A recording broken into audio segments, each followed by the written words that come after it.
Still in Scotland, 250 odd miles to go. Day 2, we're going to Todd and Duncan.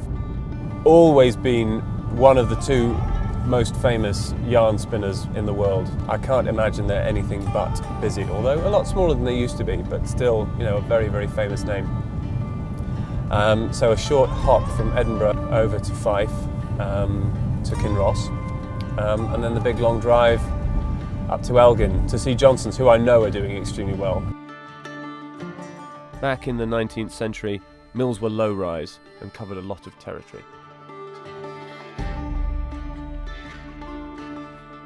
Todd and Duncan have been in these works for all of their long history.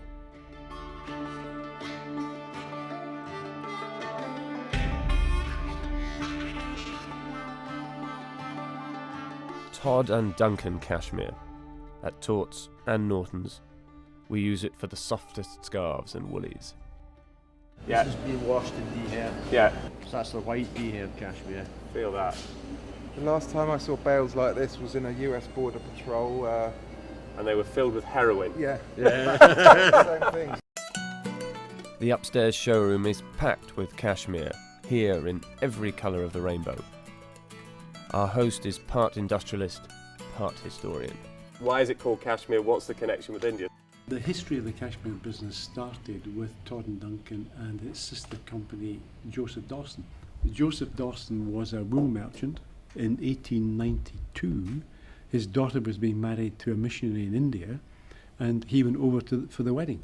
And when he was there, he saw these women sitting by the side of the road, teasing out this fibre, and for the first time in his life, saw cashmere. Anyway, he brought some of this fibre back home, and Todd and Duncan began to look at spinning cashmere yarn. They formed a woolen spinning mill in Kinross, and one of the main reasons being that we had access to this wonderful soft water from Loch Leven. So the first commercial cashmere spinning started in this building, and that started the commercial cashmere business.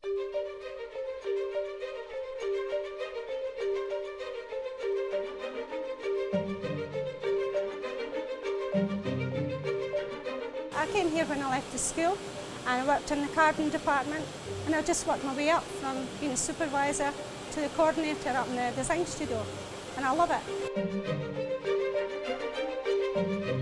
The people we work for here are really like the high end of the cashmere business, and we work for everybody all over the world. What we do in Todd and Duncan is top range, and we have to keep it like that. Todd and Duncan use the best of everything. It's top class cashmere that we bring in. It's produced top class machinery, but the people that receive our yarns are getting 100%. And that is why they'll come back. All our customers come back. A pattern is beginning to emerge. Long service, great product, a sense of pride. Another pattern, a cooling climate, a rolling landscape, and the need to change drivers frequently.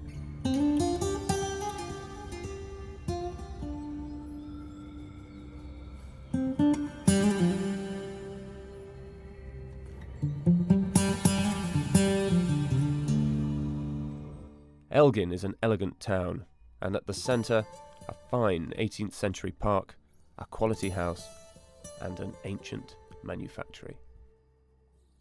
James Dracup is at the helm. We've been here since 1797, so we're over 213 years old. It's a fiercely independent Scottish business, and there is a real sense of community in terms of putting something back into the community.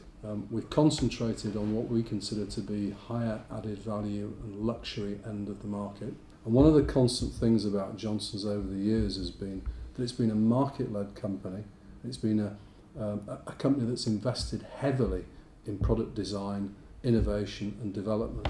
We've probably got the biggest design team of any such company in the UK. Johnstons of Elgin supply E.Tautz and Norton's with their fine estate tweeds.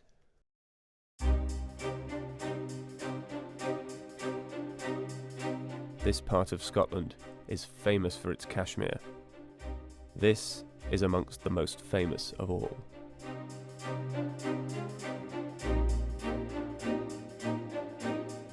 I've been 27 and a half years back, and I'm a technician through in the weaving shed. I've saw a lot of changes in my time, and all the machinery is getting more modern. But I'll enjoy my job, and it's a challenge every day. Johnstons of Elgin, what's the fuss about? The best quality cashmere in Scotland.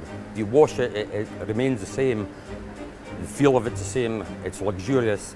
Whereas if we buy cheap, it is cheap. We buy good, it lasts a long time. And this is what we produce. This is just Scottish heritage. We've been here for 213 years. We just thrive on the competitiveness of the business. We like to be above everybody else, and that is why we invest so much in machinery and people and training them.